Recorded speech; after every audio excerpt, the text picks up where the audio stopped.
Welcome everyone to Already Cancelled. I am Peter, that is Tara. We talk about TV shows here. The year is 2021 and the name of the show is Babylon 5.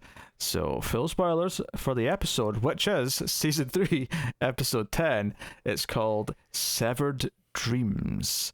And it very much is the payoff to what the last couple of episodes have been building up. We have a big standoff. We have a big action climax at Babylon 5 with two Earth battleships on her side against lots of other Earth battleships that are not on their side.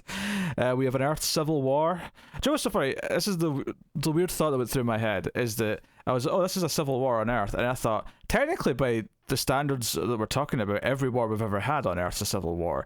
But it's just because we don't think of it that way, because we've not ever had to encounter another planet before in a conflict. Right. So, but from an Earth point of view... From an alien perspective, yes. all Earth wars are civil wars. Exactly, yes. That's just one of those thoughts that runs through my head as I'm watching such a thing. So yeah, a lot of big payoff, and I have to just, well, obviously we'll work through the events of the episode, but I think the first thing I want to say is that because obviously we talk about the show and there's certain expectations and there's certain predictions we make and there's certain conversations we have that sometimes add weight to moments that otherwise wouldn't have the same weight because we've been making jokes about it, or we've, whatever, we've built it up in our minds, we've built it up in conversation. So there's a moment in this episode where it felt like Delenn and Sheridan were going to kiss.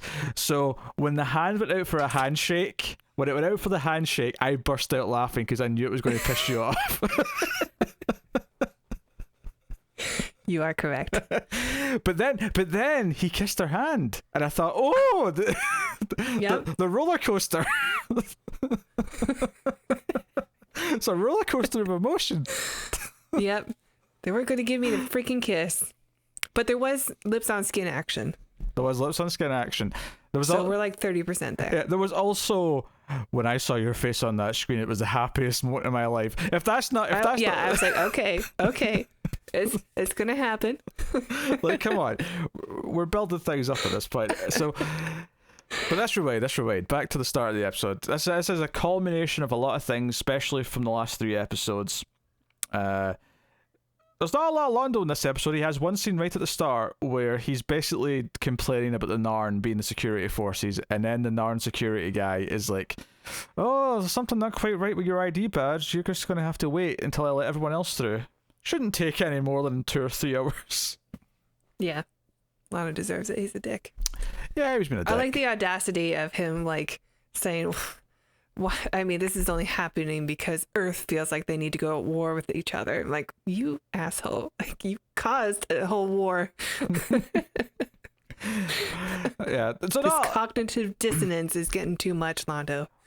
I think this was just meant to be a fun little scene. It plays into who the characters are, but it's a fun little scene because the rest of the episode, by and large, is a very tense, serious affair. So it's like, here's a little bit of comedy and lightheartedness before we get to the meat. Right.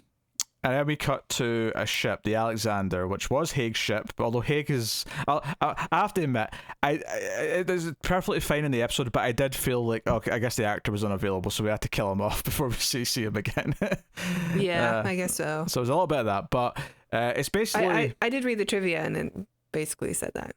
Okay, well, so what I liked about this though is this scene. Obviously, it sets up that this ship's coming to Babylon 5 because we were debating last episode, like, how this was going to resolve. Well, I was pretty sure it was going to be the White Star, but I'm wrong. I wasn't going to say it. That's okay. I'll say it. I was going to say it. I was wrong. I was happy to just roll with it. But what I liked about this is that this was these characters on the ship who we've never met, basically feeling this hesitation because they've got an opportunity to destroy another Earth ship that they're fighting with, and them feeling this conflict. And there's this moment after with this major who becomes kind of a replacement for Haig. He says, like, I knew the captain of that ship. Like, I met him. I met his family. I know his kids, even his cat. He even knows the breed of his cat. Yeah. In Abyssinia.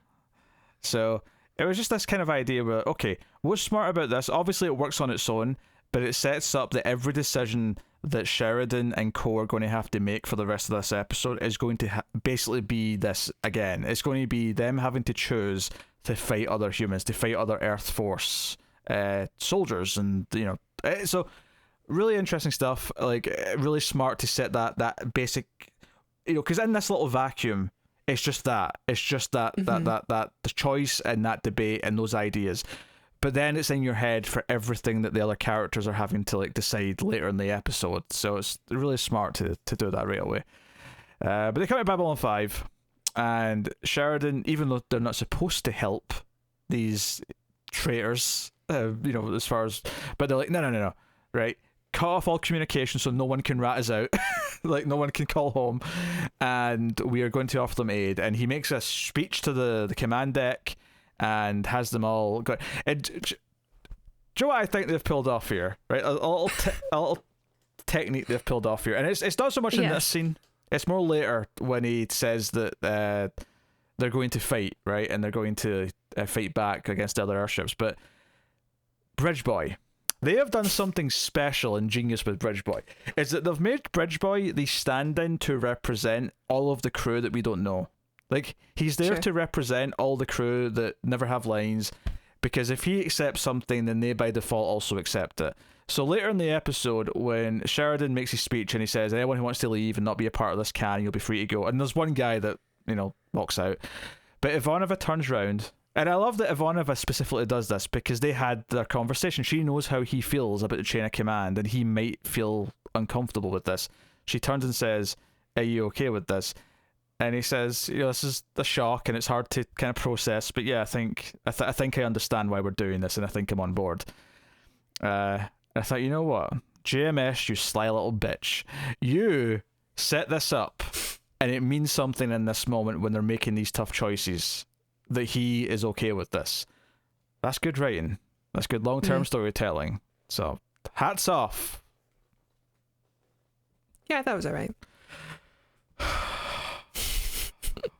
All right, fine. You're not as impressed. I mean, there's a little bit of like, well, I mean, he'll just do whatever Ivanova says.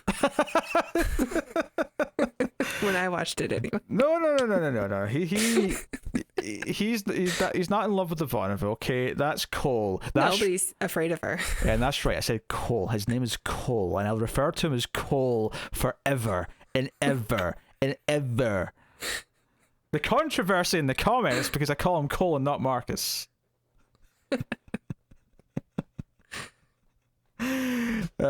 Like every other human character. I mean, yeah, everyone's referred to by their last names in the show, so I didn't even really think about it. Although, with one exception, for some reason, Zach's the one that doesn't. Like, I don't know why. Maybe it's just because Zach's more interested in a name He's so blue collar. I don't know. But for some reason, he's not military. I call him Zach. But every other human character gets the last name treatment. So it was very natural. So yes, he's Cole. Marcus who? Who's Marcus? Deal with it. Cole. So maybe if he's in the show more, we'd call him Marcus. He's been a reasonable.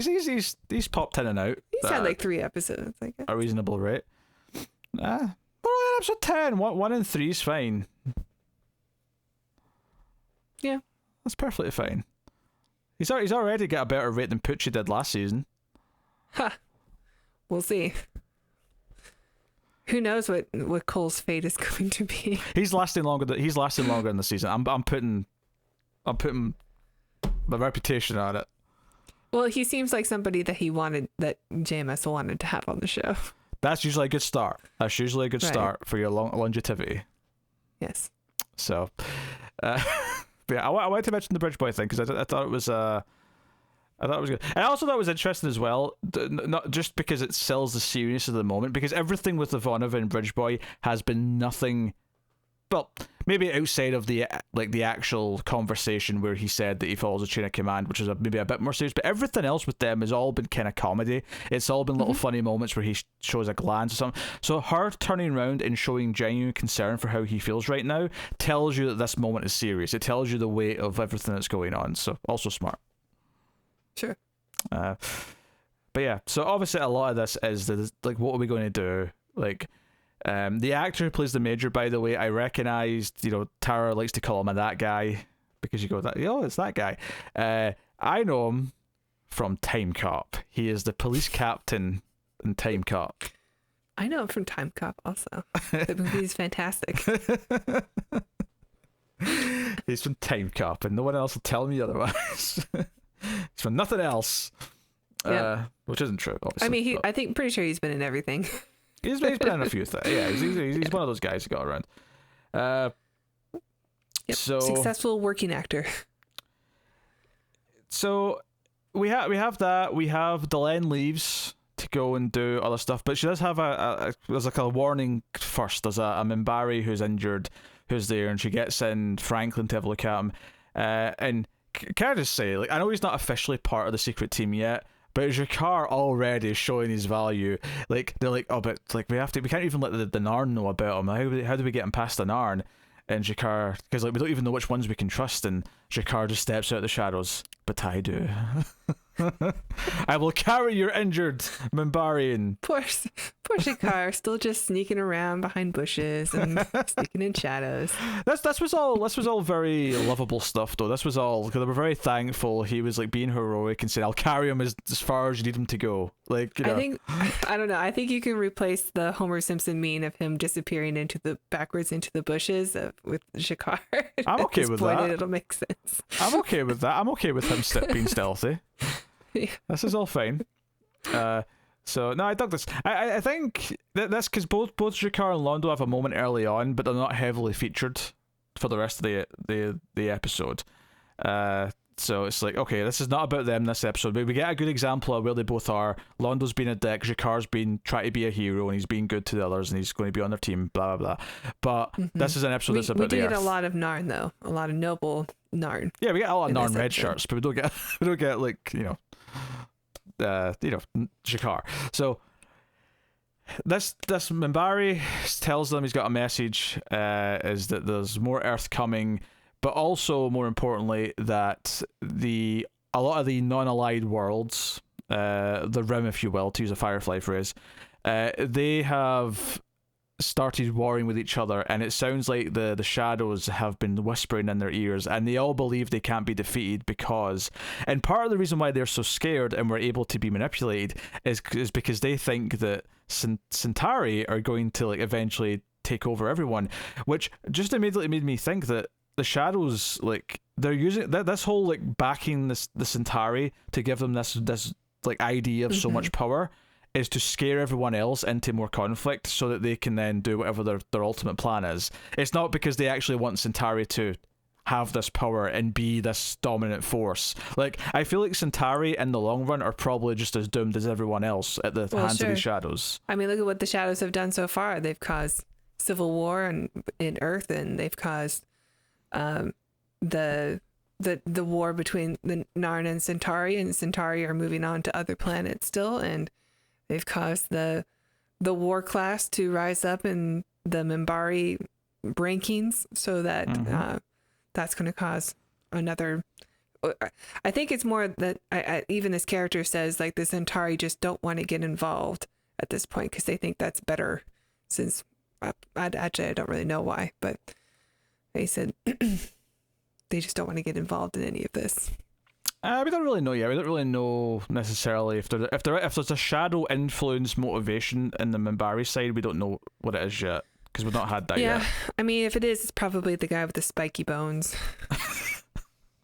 Yes, that was his character name, Spiky Bones Man. But yeah, Delenn flies off to go meet the Grey Council, and well, just to tackle this now because there's no reason to separate it. She goes in really strong-willed, like gets the guard to stand down, says she'll tear the station apart if she doesn't get to see them, and then just makes this speech. Yeah, she makes this speech that they have to step up. Now is the time. We've believed in this prophecy for 100 years, and we're just going to like not do anything about it now that it's here. Like, come on, like we're doing this. So and yeah, that's why you shouldn't have let the Grey Council. I mean, she was kind of forced to go, but yeah, it wasn't really her choice. Yeah, but still, like, see what happens when you let Delenn go. Yeah, but no, she doesn't inspire like half of them, or, give or take, to leave, then come back with her. She comes back, it's kind of that moment later on where like when things are starting to look really bad during the fight. Well, this is where the Minbari fleet's going to show up and be a help, which is not a complaint, like, because it's a great moment. It is, yeah. It's your portal scene in Avengers Endgame long before we had the portal scene in Avengers Endgame. Right. I was thinking it was Helm's Deep when the Rohirrim show up on the mountain. I don't get that. I don't get that reference. I don't know that. Come on, the Narn are like Haldir and the elves sacrificing themselves, and this is very Helm's Deep. I hear words. I don't understand what any of them mean. Lots of nonsense words. So, but yeah, Delenn shows up later and she's like, "I'm on your left, Captain."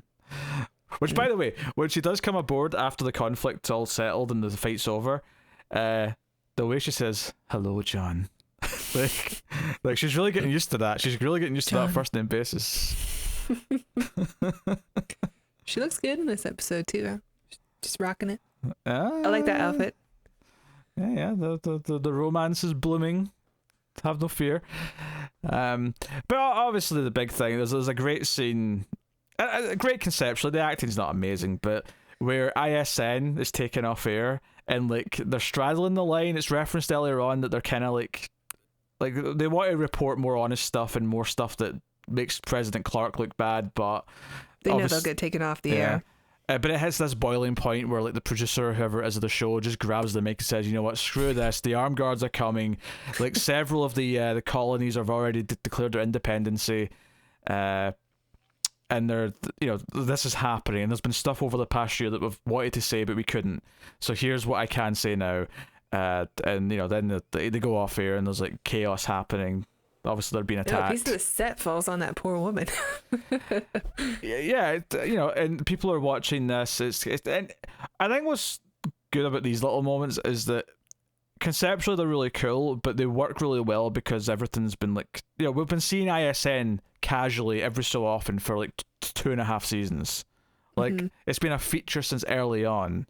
Whether it's been little background things, whether it's been a prominent scene where they're watching something, or in one case we had a whole episode that was presented like a documentary that they were making. So right, it was good stuff. And we have the call to action as well, which is when they realize that this is the point of no return. And Clark's panicking. He's trying to regain control. They're attacking Mars because Mars is fighting back against martial law as well. We're basically although Sheridan, I think, does say at one point, "I wish Delenn were here." I think he does say that at one point. Yeah. Noticed that too. I noted it up here. Yeah, I knew you would. So, but he's sitting with Ivanova, Garibaldi, and Franklin, and it's like, okay, they're coming here. They're going to try and take the station from us. We have the choices of fighting or surrendering. And Franklin clearly says that, we'll get court-martialed if we surrender, but if we fight and lose, we're going to probably be killed. And we get we all have to kind of make our choice. Like, who's for this? What do we do? And they all say fight. And they bring up, whatever we decide, we're deciding not just for ourselves, but for all the people that are living on the station. Yeah. I think what I liked about this is that for Garibaldi, like, he was never not going to say fight. Like, he doesn't play it as a dramatic moment where he might say the other thing. Like, of course, Garibaldi was never not going to say fight. So he kind of chuckles and says it, and I'll be like, I was going to say it. Like, fight. I'm Garibaldi. I'm going down swinging. So I just realized that you never really see kids on the station. There's the one kid in the episode, he was an alien kid, but like whenever we get shots of the station or whatever their downtown is, never really see any children. But I assume there's children there.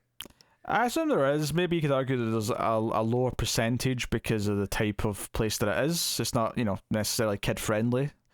But I imagine the real reason for it is just because it'd be a pain having to work with kids. So they just avoid it as much as they can. Yeah. That would be I just thought guess. about it when I was thinking about all the lives that could be lost. Sure, yeah. I mean, even if no kids came to the stage, you have to imagine some of them get knocked up while they were there. Spy with some kids. Franklin's definitely delivered a few babies at his time. Oh, sure. in his ready room.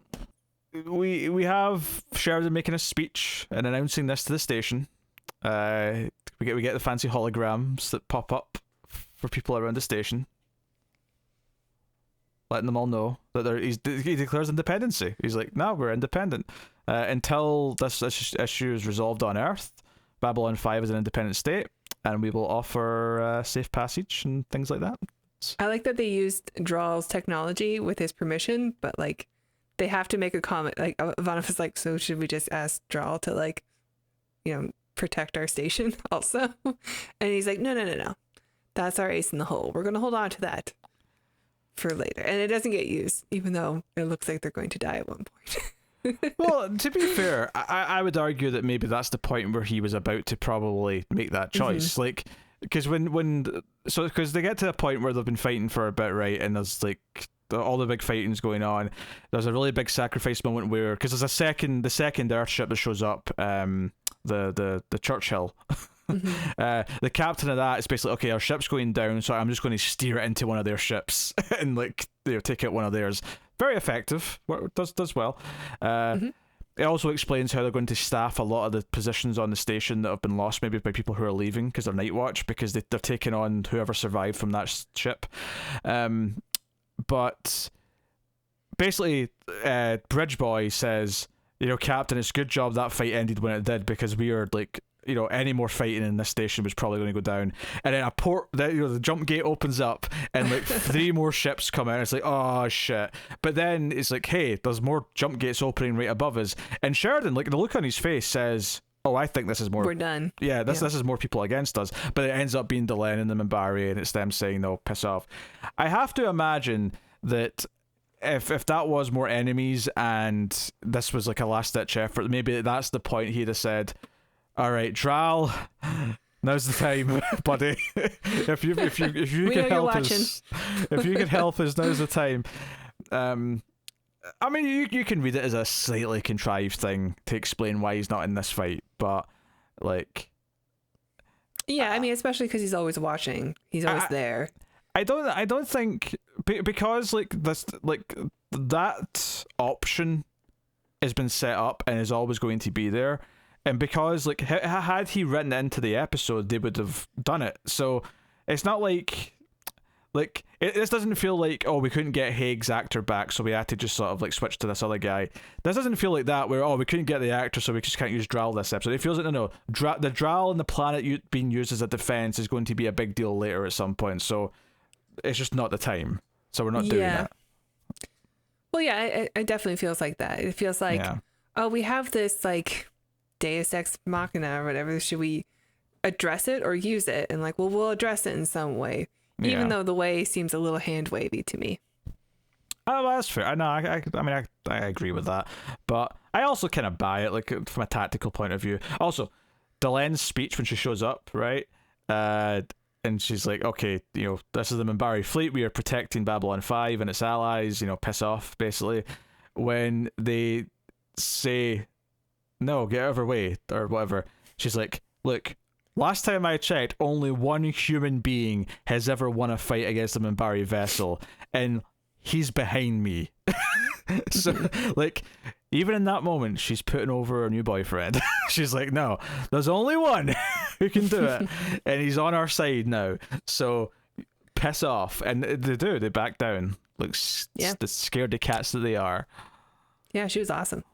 She is. It's a great speech. It's a great moment. And I think that this is, what's so good about serialized storytelling is you can have these payoff moments where all these things have these extra double and triple meanings, or in this case, it feels like it's already a fist pump moment because she shows up with the fleet and it's like, oh, okay, we have some serious allies and we've heard nothing about how good they were in this war with Earth. So we know they're capable of fighting. We know they're going to be good at this. And their ships are huge. But on top of that, you have her, like, because this is the other great thing is that back at the start of season 2, the fact that he was the one human who destroyed a Minbari ship and killed a lot of Minbari was a source of conflict. But the fact that in this speech, not only is she putting over how great Sheridan is and that you don't have him, but it's coming from this idea that was a source of conflict to begin with. So it's also showing how far their relationship has grown since then, and how much she's accepted of him, and how much there's this respect for him, and using that in this, and plus the romance that's kind of building as well also kind of like gives you a little like, oh, she's talking him up a little bit. So there's which so is much why, which is why it would have been the perfect time to kiss. Hey, because he was turned on by that speech. She was talking about how great he is, and she was all authoritative. She basically like saved up everyone's life. So. I mean, he was already like so delighted to see her on that screen. You could see it. It was like Christmas. Yes. His eyes lit up. It really was something special. Well, then Barry showed up, and he knew right away it was because of Dylan. But then she makes that speech, which just basically says he's the best human. Like, of course. And I like that, as much as we're joking, because we like to joke about this romance, because of how invested you are in it. Yes. But the start of his conversation with her after, like, as much as we're talking about the kissing of the hand and the allies and all that, is he starts off by saying, like, you must have made a big personal sacrifice to achieve what you did today by bringing them here. And I don't think I'll ever quite understand. I'll never comprehend, because of, I'm not part of the Minbari world, so I don't necessarily understand the status you had and the status that you've traded in to have this rebellion that's now joined forces with you. I think him acknowledging that, a bit saying, I'll never truly understand to what extent, but I do understand that you have given up something to make this happen. So there's weight there as well, on top of just this is sweet, and they're being flirty and smiley and whatever. So it's whatever. It's it's payoffs, and how much weight you have a scene like that, and how much weight you have, even though you disagree, how much weight you have in a scene with Bridge Boy of all people, because of what it means and the moment itself. And we haven't even mentioned the fact that there's a docking little ship that attaches to the station at one point, with soldiers from Earth Force, and it's a mixture of like the human security and the Narn who show up to fight them. And there's like deaths on both sides. There's like dead Narn, there's dead humans. Garibaldi's in the walking stick again. It's all very delightful. The episode ends with Sheridan getting a standing ovation from people who are left on the station. After a slow clap. It's great. And they do acknowledge, and I suspect this is something that's going to happen probably sooner rather than later, that they're kicking off all of the Night Watch people they knew about, but there will probably be some that they don't know about. So sabotage is in the works. Yeah. We'll see how quickly that happens. Sabotage. So yeah, we'll see how quickly that turns around. But yeah, I think this is going to be a shorter discussion than the last couple. And the last couple were both pretty long. They were both like around an hour. But I think it's because this one is like half of it's an action scene, half of it's the big, and it's fun. It's a lot of fun. Like, sure, yeah, it's a great episode. The stakes are there, and you feel that the fight's been earned because we have been building to it. It really, like, when I was watching it, it really felt like a season finale.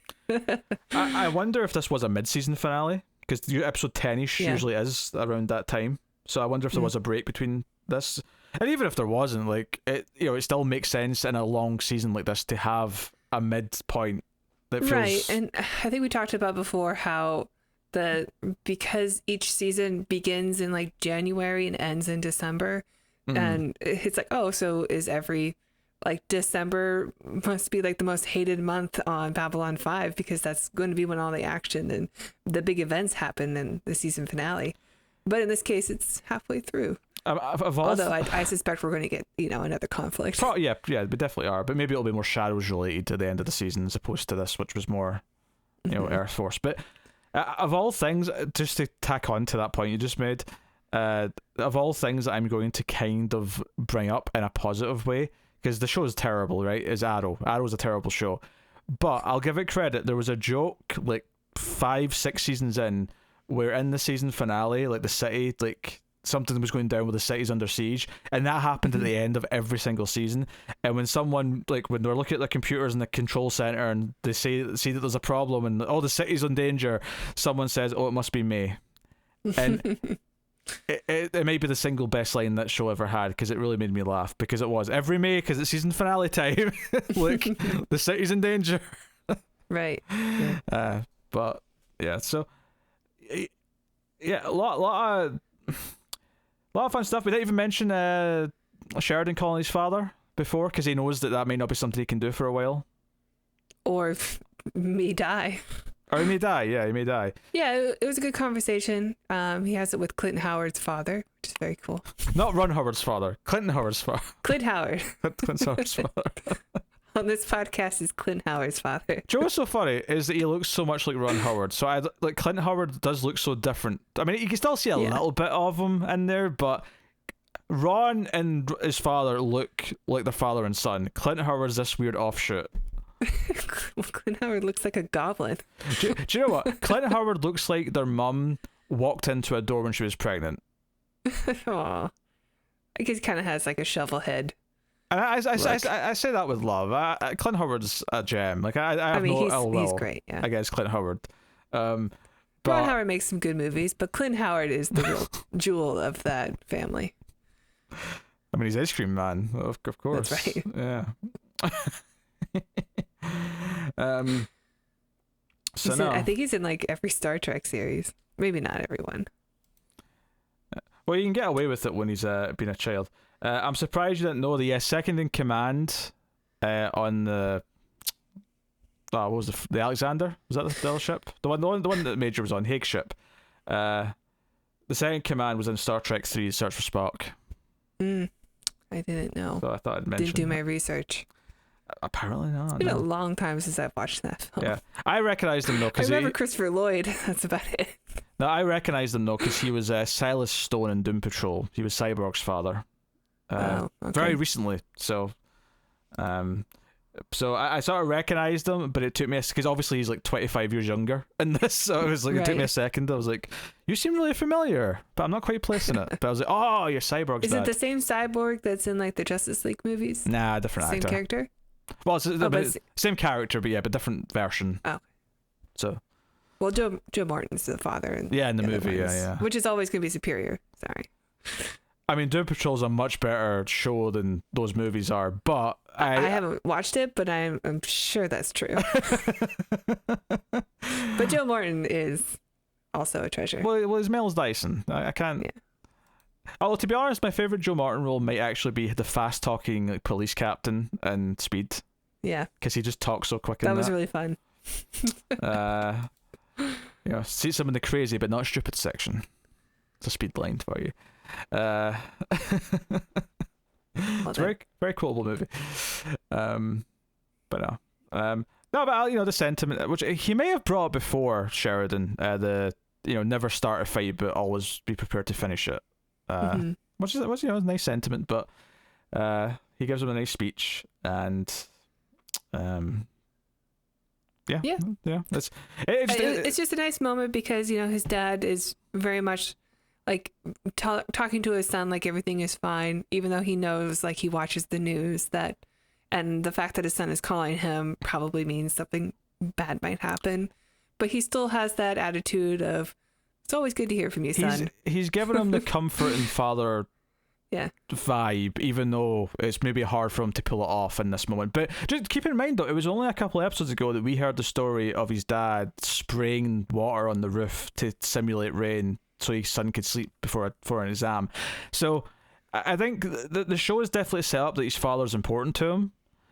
So that gives us a little bit more weight. But I think more than anything, the fact that he's doing this, again, like everything in this episode just sells you on how much of a big deal this fight is, that it's happening, and that they've made this choice, and the danger that it presents. So it did. It felt the weight was there. It felt big. It felt like this really. I mean, the last episode was called this, but it truly felt like a point of no return. He's declared Babylon 5 independent. It's now independent of Earth. It's now refuses to wear the uniform. Yeah. He's like, I'm not putting that top back on until this is all over. Which we saw him do once before when he was on the White Star. He went in the civvies. That's true. Yeah. Seemingly like to make a point of it. And now that's him seemingly for however long this lasts. I don't know how long it'll be. I mean, I wonder what the consequence will be. I mean, is its own like I don't know, city state of Babylon 5 now. I do wonder if some of the plot lines we get might be them having to establish some of their own like laws or rules, because now they're not under Earth's rules and the way they were before. So what is their Maybe policy? Garibaldi will become Sheriff Garibaldi. Yeah, although Citizen Jakar can still be called Citizen Jakar, because while that was supposed to be a downgrade, it sounds so cool. It does sound cool. Citizen Jakar. People should call me Citizen Peter, so what can I remember? It's Citizen Peter. It's not as cool as Kane, admittedly, alright? Citizen Kane does have a ring to it. I mean, there's a reason why they called their movie that. You know. So, hey. I suspect it was more than just because it sounded cool. But it's been a long time since I've watched it. Well, yes, I mean, obviously Cain and Abel, there's reasons to use that name, beyond just it sounds cool. But, it's been all since I've also watched Citizen Kane, and the mystery of Rosebud. Yeah. I guess, maybe Cole was off station this episode. Maybe that's why he wasn't there to help fight the ground troops, as it were, on the station. Yeah, maybe he's, I don't know, on the Renaissance Fair planet. I feel like there's a few running jokes that have came out of Tara's like observations, and it's the romance between Delenn and Sheridan, and then this Cole is a Renaissance Fair drama kid vibe. Yeah, I watched a movie that he was in because I want to like him. It could really stem from his character in Third Rock from the Sun, because I instantly knew who he was when he showed up. Seth. Sorry. Poet. No, it's Seth. I'm Seth. Right. Seth, exactly. See, you know too, because it's, it's a character that gets under your skin. So maybe he's working, with a little bit of a disadvantage because of that character on the show, who's really into the not Michael Flatley and Sally. Can I just say I'm disappointed at the start of the episode when Delenn's leaving? She turns to Lanier and says, "Hey, you're in charge of the Minbari that are here whilst I'm gone. I have full, belief in you, and you have my support in all your decisions. I trust you." She could have turned round just as she was leaving and goes, "But don't give away the home world." And she didn't. Right? There was a chance for her to say it again, and it would have been funny. Not that she said it the first time. That was Londo and Jakar that did that. But right. This was Delenn's chance to say to Lanier, "Don't give away the home world." What a callback that would have been. And what a payoff to you using it at the end of the episode. I would have popped. I would have popped so much for that. But I mean, anyway, I did watch one of his films. It's called like Demon Under Glass or something. Because if you click on his IMDb, like that's one of the things that pop up. It was like it's like a 99-cent rental on Amazon. So I'm like, I'll watch this. You paid? And it was, yeah. You paid 99 cents? I like garbage movies. 99 cents is nothing. Anyway. And you know what? For the movie that it wasn't bad.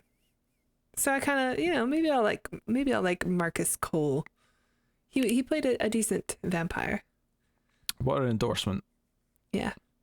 I do recommend the movie. Do you say he plays a vampire, and I'm like imagining that his wardrobe is almost the exact same as this show. Yeah. It's just the black cloak with like...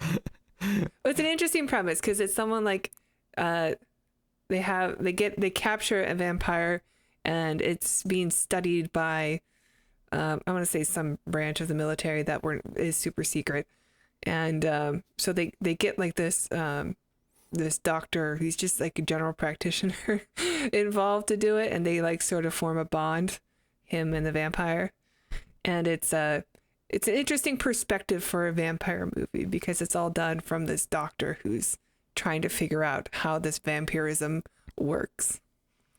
And the movie, it's super cheap, and like it doesn't look good, but it kept me interested the whole time. It's like a 5 out of 10. It's definitely trash movies, but for trash, it's pretty good. It's pretty watchable. Good for trash, but not anything higher than that. Okay, good to know. So I mean, this episode's a huge deal. I mean, we predicted. I mean, I think we said last two episodes, that we were hitting a point where there's going to be a status quo change where things are, and it is like they're no longer in secret. like this is now just official. Babylon 5 is opposed to Earth, and it is, you know, we didn't necessarily predict they were going to go independent, but the idea that they're breaking away from Earth and like being publicly known, no, we stand for this, we're against that, and yeah, so you know, and what a great payoff as well to all the President stuff that was on the background for like season 1 and 2, and it paying off with Clark like retaliating this way and all this, even though he's not the real villain, he's, you know, he's a patsy. It's the shadows are behind all this, but it's good stuff. Good stuff. Yeah, I mean, this whole storyline has been about like the rise of fascism during a democracy and how easy it is to be seduced by people or tricked into it or feel like you're backed into a corner and you're forced into it. And, you know, it's a story that keeps getting repeated. And it's nothing, and in the context of this show, it's, you know, it's a tool that's been used by this other entity that is manipulating everyone to some extent. So the idea you're fighting the idea of it itself, and that a lot of this might, at some point, that the idea might be that Sheridan and co have to convince and inspire the rest of the humans and even the rest of the other races that haven't quite, you know, fallen into their side yet, that no, we have to band together and defeat what if effectively is just pure evil. The shadows, you know, they have not been presented as like complex beings like any other race in the show has, where there's good and there's bad, there's the conflict within, there's like making smart choices, dumb choices, regrets, so on, so on, everything that makes, you know, intelligent life. They've been presented as just, no, they are the evil, they are the dark side of like ideas, they are the impending doom. Well, so on, so sure. on. I mean, I think even though Babylon 5 has made it through this conflict and they've come out on top, I think the shadows have still been successful in trying to weaken Earth and weaken, just get people to fight each other. Even the Minbari are now split, seemingly. You know, Delen's taking half of them. Or, I mean, again, I'm just ballparking. I mean, it may not be as much as half, but like, yeah, and you know, we hear about all these other worlds fighting, and that being sort of background to the main conflict, and we're also hearing, the major character, Ryan, he leaves at the end, says, look, there's other ships out there that have pledged to our cause, so we have to go find them, we have to go help them and give them passage, and you know, band all of it. So you know, it makes me convinced that they're going to have a reasonable sized fleet by the time they're ready for the big fight, whenever that day may come. So super exciting stuff. But there you go. That's it. There you go. Great episode. I mean, I still think the start of the war and the end of the war episodes are probably my two favorite episodes so far. I don't know if any one of these individual last three episodes surpassed them, but I do think taken as a trio of episodes, this is a really big, important moment in the show. These three episodes kind of bundled together. Totally. So, yeah. Excellent stuff. So, let us know what you thought of this episode in the comments below. And for all you big coal fans, you coal miners, I can't take credit for that. I'm still in it for my wrestling thing, but all you coal miners out there, you know, give your thoughts on everything in the episode, and of course you can support everything we do by simply hitting the like button, commenting, subscribing, dinging the bell for notifications. Any and all of those things helps us out a bunch and helps the channel and the audience for these reviews grow. And of course you can support us financially, can't they, Tara? That's right, Peter. If you enjoy our reviews, please check out our Patreon page. It's patreon.com/mildfuzztv. And if you donate as low as $5 per month, you will get access to these Babylon 5 reviews 6 days early. And you get other stuff if you donate $1. So please go on and check that out. Thank you. The last time we recorded, I got yelled at, so I played the intro to our Patreon plug fairly straight there. Yeah, well done. Very smooth. Never have I heard so much menacing. That's right, Pierre. That will be in our Twilight Zone review for episode 34 of season 3. If you want to check that out also. I mean, it's sci-fi. It's fun. Yeah. Fun sci-fi show. Classic show. The other thing it's always worth recommending if you enjoy, our discussion as a pair, our chemistry, then you might also enjoy the science fiction movie podcast, The Atomic Cinema Experiment, the ACE, which you can find over on Milfuzz Movies on YouTube, or just search The Atomic Cinema Experiment on your podcast app of choice. So yeah, go check out that. We just talked about.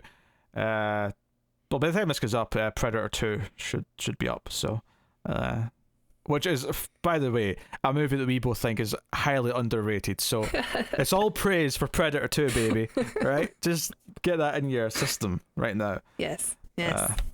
But if you want to hear me spew nothing but hatred, then the last two before that were both pretty bad. Which is why we decided to do Predator 2. Yeah. What was before Reminiscence? I remember what the one before that was. Pandorum. Pandorum was terrible. Yeah, that movie was garbage. All right. Thank you very much. Ben Foster's pretty good though. Shut up. Thank you very much for joining us on our Babylon 5 discussion. We always appreciate it. Keep watching Babylon 5. Just don't give away the homeworld.